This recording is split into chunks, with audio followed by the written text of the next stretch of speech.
हाँ जी, आप लोगों को मिल गया ना ये पेपर?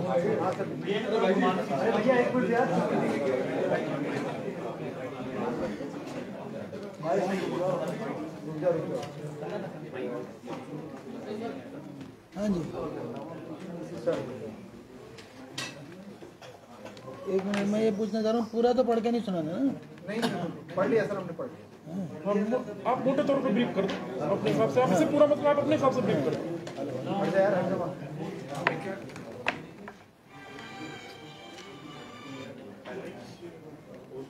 देखिए, जैसा कि आप सभी लोग अवगत हैं, 4 और 5 दिसंबर 2021 को उत्तराखंड अधीनस्थ चयन सेवा आयोग द्वारा एक परीक्षा आयोजित की गई थी जो स्नातक स्तरीय परीक्षा कहलाई जाती है, और जिसमें सब इंस्पेक्टर या उसके इक्विवेलेंट, सब इंस्पेक्टर तो नहीं था एकदम, उसके इक्विवेलेंट पदों पर जो है भर्तियां होती हैं इसके माध्यम से। और ये परीक्षा में कुछ समय बाद इस पे सवाल लगने लग गए, और बेरोजगार संगठनों ने भी और सोशल मीडिया में भी इस पे जो है उंगलियां उठी। तो बेरोजगार संगठन जब माननीय मुख्यमंत्री जी से मिले तो उन्होंने, जैसा उनका एक ड्रीम है कि भ्रष्टाचार मुक्त उत्तराखंड बनाया जाए, उसी को का संज्ञान लेते हुए मुझे आदेशित किया कि इसमें FIR करा करके आगे की कार्रवाई की जाए। और तब 22 जुलाई को इसमें FIR हुई।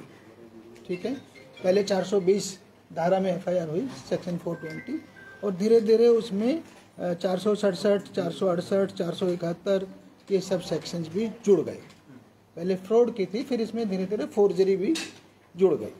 तो आपको बता दें कि हमने इस विवेचना की गंभीरता को समझते हुए इस केस को, पेपर लीक मामले को, इसको STF को दिया, और STF की टीम ने बहुत ही आउटस्टैंडिंग काम किया है अभी तक।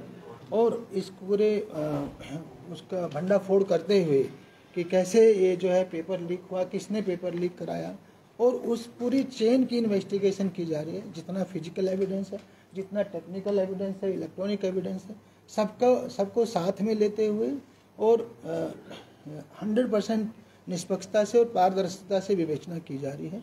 विवेचना अभी जारी है, विवेचना खत्म नहीं हुई है, पहला पॉइंट। अभी तक की विवेचना से 15 अभियुक्त हमने गिरफ्तार किए हैं, और मोटा मोटा जो समझ आया है वो ये है कि ये वाला पेपर लखनऊ प्रिंटिंग प्रेस में छपा था, वहाँ से किसी कर्मचारी ने मिस्टर दास, अभिषेक वर्मा द्वारा जो है 4-5 दिन पूर्व इसके जो है तीनों पारियों के पेपर को जो है निकाला गया है, चोरी किया गया, और उसको यहाँ देहरादून जयजीत दास को जो है उसने उपलब्ध कराया, और वहाँ से एक एक दो करके ये फर्दर आगे चला गया।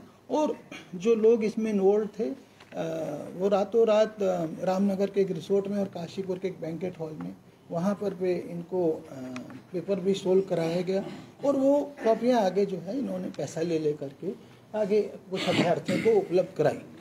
अभी तक की विवेचना से लगभग 50 अभ्यर्थी हम आइडेंटिफाई कर चुके हैं जिन्होंने ये इस तरह के पेपर लीक वाले पेपर प्राप्त हुआ जिनको, और उसके थ्रू जो है चयनित हुए हैं। इसमें और भी हो सकते हैं, अभी हमारे सत्यापन और पूछताछ और हमारी विवेचना जारी है, इसमें ये नंबर आगे बढ़ सकता है। अभी तक का मैंने बताया है कि अभी तक लगभग 50 लोग आइडेंटिफाई हो चुके हैं। इसी तरह से जो वो भी फ्रॉड के अभियुक्त तो हैं, और जो इन्होंने आगे पेपर बेचा है पैसा लेके, उन पे और ज़्यादा धाराएं लगी हैं, तो वो भी अभी ये नहीं कि 100% क्लोज हो गया, उसमें भी हमारी विवेचना जारी है। कुछ और अभियुक्त हमारे रडार पर हैं, और हम उनके अगेंस्ट भी साक्ष्य जो है इकट्ठा कर रहे हैं। एक पॉइंट ये है कि अब तक लगभग 83 लाख रुपए नगद बरामद किए जा चुके हैं। कुछ जो है अकाउंट्स हमने फ्रीज कराए हैं, कुछ अन्य अवैध संपत्तियों का भी पता चला है, उस पर भी हमारी विवेचना जारी रहेगी। लास्ट में ये कहना चाहूँगा कि हमने STF की इस टीम को उत्कृष्ट कार्य करने हेतु जो स्वतंत्रता दिवस पर इस टीम को माननीय मुख्यमंत्री जी के पदक से सम्मानित करने की भी संस्तुति कर रहे हैं। और कोई एक मैं अपील भी करना चाहूँगा कि अगर किसी के पास हमारी विवेचना में से संबंधित कोई भी मटेरियल है, कोई भी और एविडेंस है, कोई भी और सूचना है, वो हमें दे सकता है। इवन अभ्यर्थी लोग हमारे पास आकर के बता सकते हैं। तो उससे हमारी विवेचना में मदद मिलेगी। We are open to all such kind of material that is made available to us. अच्छा सर, एक सवाल मेरा आपकी है कि अब तक 15 लोगों को एसटीएफ ने गिरफ्तार किया है। ये छोटे ही कर्मचारी हैं, इतना बड़ा स्कैम यहाँ पर चल रहा है, तो क्या आप मानते हैं कि पूरे घटनाक्रम के पीछे बड़ा अधिकारी भी हो सकता है, कुछ सफेद पोत भी हो सकते हैं? क्या उसके पीछे भी कुछ एसटीएफ को कुछ तथ्य मिले? देखिए, मैं एक ही बात का आश्वासन दे सकता हूँ कि हम लोग बिल्कुल चेन से चेन बना करके चल रहे हैं। जहाँ जहाँ एविडेंस हमें ले जा रहा है वहाँ जा रहे हैं। इतना ही एश्योर कर सकता हूँ कि अगर कोई भी इन्वॉल्व होगा, कितना भी बड़ा हो, वो बख्शा नहीं जाएगा। जैसे मैंने कहा, अभी हमारी विवेचना जारी है कुछ संदिग्धों के विरुद्ध, तो किंतु किसी को गलत में नहीं फंसाना है। जिसका इन्वॉल्वमेंट अगर है तो वो 100% जेल भेजा जाएगा, ये मैं आपको आश्वस्त करना चाहता हूँ। सर, 2 जिला पंचायत सदस्यों की चर्चा है कि अभी तक चयन में आएगा आपकी? मैंने कहा बहुत लोग हमारे रडार पे हैं, वो भी रडार पे। कोई बड़ा अधिकारी सर कुछ जी, इसमें जो अभी 50 अभ्यर्थी आए हैं, जो पैसों का लेन देन हुआ था, एक अभ्यर्थी को जो पेपर दिया गया तकरीबन 15 लाख में, और जो आप लोगों ने अभी रिकवरी की है कि 83 लाख रुपए मिला है। अगर 50 कैंडिडेट में देखें तो जो मोटा पैसा गया होगा, ये इस पे भी आप लोग मॉनिटरिंग कर रहे हैं, ये कहाँ गया? देखिए, दिसंबर की परीक्षा थी, आज अगस्त है, तो पैसे को तो अभियुक्त ठिकाने लगा सकता है ना कहीं। जरूरी नहीं कि सारा पैसा उसके घर पे ही रखा हो। सर, ये इस मामले में एसटीएफ की एक बड़ी कामयाबी है, और इस पे जितने एविडेंस और कलेक्ट हुए, क्या इस 22 जुलाई को ये रिपोर्ट दर्ज हुई थी मुख्यमंत्री जी के कहने पर, क्या एसटीएफ इससे पहले काम कर रहे थे? क्या साक्षी इस पर पहले से कोई एविडेंस जुटाए जा रहे थे? देखिए, कई बार हमारा कुछ काम बैकग्राउंड में भी चलता रहता है, किंतु रियल विवेचना एफआईआर दर्ज होने के बाद ही संभव होती है, और वो हमने शुरू की है। सर, एक जनप्रतिनिधि बैंकॉक जाने की बात सामने आई थी कि सबसे बड़ा रोल उनका है इस मामले में। पहले भी उन्होंने भर्तियां करवाई है। मैंने आपको कहा कि हमारे रडार पर है, एविडेंस आएगा, 100% जेल जाएंगे, बिल्कुल नहीं बख्शे जाएंगे। सर, यूपीएसएससी के विवेचना के दौरान कोई राजनीतिक संरक्षण या राजनीतिक दबाव आया है? बिल्कुल नहीं है, बल्कि उल्टा है। माननीय मुख्यमंत्री जी ने कहा एकदम 100% स्ट्रिक्टली और निष्पक्षता से विवेचना करिए, किसी भी तरह का दबाव हमारे ऊपर नहीं। सर, क्या इसमें यूपीएसएससी के भी कुछ पूर्व में जो पूर्व अधिकारी जो रिटायर बताए जा रहे हैं, उन पे भी कुछ देखिए, ऐसा कुछ है? हमने पूछताछ की है, ठीक है ना। कई बार क्या होता है कि क्रिमिनल रोल है या खाली विभागीय लापरवाही है, वो सब हम विवेचना कर रहे हैं। जिसका जितना रोल होगा, अगर होगा तो उस हिसाब से वो आप सबके सामने ला दिया जाएगा। देखिए, बिना परफेक्ट एविडेंस के हम कोई कच्चा काम नहीं करेंगे। अभी 50 लोगों से पूछताछ हुई है, इनसे कुछ ऐसे भी कुछ एविडेंस, ऐसा क्लू या कोई ऐसा हिंट मिल पाया है कि पूर्व में जो परीक्षाएं हुई यूपीएसएससी की, उसमें भी इनका कुछ इन्वॉल्वमेंट रहा हो या कुछ इस तरह का विगत उसमें भी रही हो पूर्व की परीक्षाओं में? आप अजय कुछ बताएं। सर, ये केस चूंकि इस परीक्षा को लेकर रजिस्टर्ड हुआ था, ये केस चूंकि इस परीक्षा को लेकर रजिस्टर्ड हुआ था, तो प्राइमरी फोकस हमारा इसी परीक्षा से रिलेटेड है। अगर कोई साक्ष्य इन्वेस्टिगेशन में आएंगे या हमें कोई और मटेरियल फैक्ट्स आते हैं, तो उन फैक्ट्स को हम जरूर शासन स्तर पर, आयोग स्तर पर अवगत कराकर इस पर भविष्य में कार्रवाई कर सकते हैं। डीसी साहब, किधर से जी, ये जो मुख्य आरोपी है अभिषेक वर्मा जी, इसका कुछ बैकग्राउंड पहले का कुछ मिला? ये क्या, कितने दिन से कर्मचारी था उस कंपनी में, और क्या किसी और पेपर में इन्वॉल्वमेंट रहा? 2014 से ये वहाँ से कार्यरत था, वहाँ कंपनी में। सर, क्या क्योंकि वो जो कंपनी उसमें बताया जा रहा है कि अन्य राज्यों के भी पेपर होते थे, क्या ऐसा कुछ क्लू मिला कि अन्य राज्यों के भी पेपर इसने लीक किए हुए? देखिए, अभी तक हमारे पास ऐसे कोई वो नहीं है एविडेंसेस, किंतु जैसा मैंने कहा, विवेचना क्लोज नहीं हुई है और विवेचना हमारी जारी है। हर चीज़ की गहराई में जाएंगे हम लोग, और अगर किसी और कोई और कंप्लेंट हमारे पास आती है किसी और परीक्षा से संबंधित, अगर उसमें विद एविडेंस आती है तो उस पर भी हम कार्रवाई कर सकते हैं। सर, एक सवाल ये है कि इससे पहले भी एक पेपर लीक हुआ था डिवाइस से नकल करने वाला, उसमें जांच भी हुई थी, तमाम तरीके की चीजें भी हुई थी, पुलिस द्वारा भी गई थी, लेकिन जब मामला कोर्ट में पहुंचा तो वो बरी हो गए। अब ऐसे में आप क्या कुछ देखते हैं कि इस मामले में कम से कम वैसा न हो, साक्ष्य मजबूत किए जाए, और 9 महीने का समय बीत गया, तो क्या साक्ष्य जुटाने में कोई दिक्कत तो नहीं हो रही?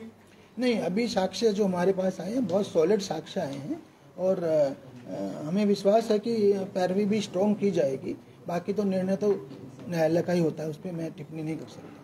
सर, जो अभी तक 50 चिन्हित किए हैं उनके खिलाफ क्या कुछ कार्रवाई या किस तरह के एक्शन आप आए? देखिए, प्राइमा फेसाई मेरे अपना मानना है कि वो फ्रॉड के अभियुक्त बनते हैं, क्योंकि उन्होंने धोखाधड़ी से परीक्षा पास की है, ठीक है ना, और परीक्षा पास करने के लिए कहीं ना कहीं पेमेंट खर्चा भी किया है, तो अभियुक्त तो बनेंगे हमारे। सर, प्रेस से जो फुटेज जो कहा था कि जो गायब हुई है उसका सीसीटीवी रिकॉर्ड नहीं है, मतलब एग्जामिनर ने जो ठीक है, वो एविडेंस में उनके अगेंस्ट जाएगा। अगर फुटेज होता तो हमारा एक विटनेस हो जाता, किंतु रिकवर करने का प्रयास किया गया अभी तक? पूरा प्रयास हुआ, तभी तो पता चला कि गायब है। अगर गायब है, गायब होना भी तो दर्शाता है कि कुछ गड़बड़ था, तो वो भी उनके अगेंस्ट होल्ड करेगा। अभी उम्मीद है न्यायालय उनके अगेंस्ट इस बात को होल्ड करेगा। यूट्यूबर हैं जिनके विरुद्ध एक लास्ट क्वेश्चन सर, एग्जामिनर से भी 2 बार पूछताछ हो गई है, तो क्या कोई एग्जामिनर का भी कुछ निकला है या उसकी भी कुछ कार्रवाई हो सकती है? मैंने कहा ना, वो डिसाइड होगा कि वो लापरवाही का लेवल है या इन्वॉल्वमेंट है, तो वो हमारी टीम जो है, हमारी विवेचना पूरी होने पे ही हम आपको बता पाएंगे। सचिवालय तक जांच की आंच पहुंच चुकी है, सचिवालय तक, लेकिन क्या आयोग में भी कोई ऐसे अधिकारी बैठे हैं जो वहां पर इस तरीके से पेपर लीक करने में जिनकी भूमिका हो सकती है? देखिए, जो मैंने आपको बताया, जो कुछ कर्मचारी तो आए हैं, पूर्व कर्मचारी, और बाकी जो पूर्व परीक्षा नियंत्रक थे उससे हमारी टीम ने, एसटीएफ टीम ने पूछताछ की है। अभी वो विवेचना जारी है, इस स्टेज पे मैं उस पर कमेंट नहीं कर सकता। सर, एक ये यूट्यूबर हैं जिनका खुलेआम शराब पीते हुए वीडियो वायरल हुआ, आपने संज्ञान लेकर कार्रवाई के निर्देश दिए, अब वो फेसबुक पोस्ट के जरिए पुलिस को चैलेंज कर रहे हैं। ये पूर्व में भी अपराधी किस्म के हैं, पूर्व में भी जेल गए, क्या इस पर कार्रवाई होने जा रही है? आप सबको बताना चाहूँगा कि थाना कैंट में, देहरादून में इस पर अपराध संख्या 128/22 दर्ज किया जा चुका है FIR, और सेक्शंस हैं 290 IPC, 510 IPC, 336 IPC, 342 IPC और 67 IT एक्ट।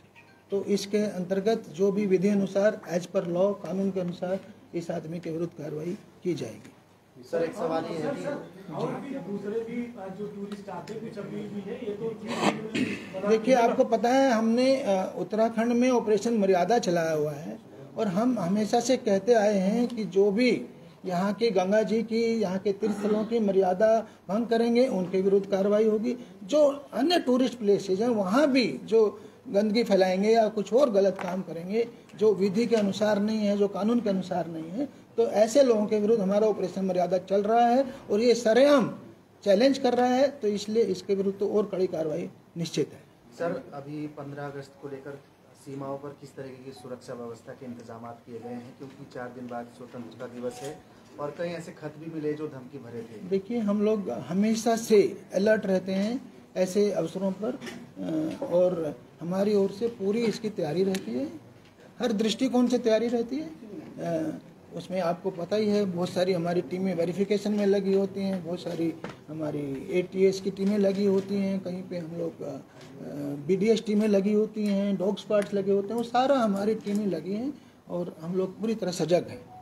सर, हजारों युवाओं की नजर PHQ पर है, आगे पुलिस भर्ती में अब आप लोग, आपकी भी परीक्षा लटक गई सर, ये देखिए, ये मैं जरूर चाहता हूँ कि हमारी परीक्षा जल्द से जल्द हो, क्योंकि हमारी वैकेंसी बहुत ज़्यादा हो चुकी है। फिजिकल एग्ज़ाम हमने पूरा कराया है, हमने आयोग से अनुरोध भी किया था कि हमारी परीक्षा जल्द से जल्द कराई जाए। मैं उम्मीद करता हूँ कि जल्दी कोई रास्ता निकलेगा और पुलिस परीक्षा जल्दी होगी। ठीक सर। अच्छा सर, एक लास्ट ये है कि कल सर त्योहारी सीजन भी है और पूरा शहर जाम रहा, लोगों को दिक्कत हो रही है, नेताओं से लेकर अधिकारी तक फंसे रहे कई घंटे। किस तरीके से जाम से निकलेगी राजधानी? देखिए, आप भी जानते हैं, कई बारी कई चीज़ें एक साथ हो जाती तो मुश्किल हो जाता है। मुझे लगता है कल शाम बाजार का भी पीक टाइम था, और लोगों के, क्योंकि आज राखी है, तो लोग एक दूसरे के घर जाने का भी पीक टाइम था, और बारिश भी 3 घंटे लगातार आई, तो पूरा शहर उससे पानी से भर गया। तो आप तो समझते हैं, ऐसे में कई बार हो जाता है। फिर भी हम लोग मैंने निर्देश दिया SSP और SP ट्रैफिक को कि अपनी ओर से बेस्ट प्रयास करें, कोशिश करें कि ऐसा ना होने पाए भविष्य में। Thank you. मेरे ऑफिस में, मेरे ऑफिस में, सर, इसमें IPC बता दीजिए, IPC क्या है?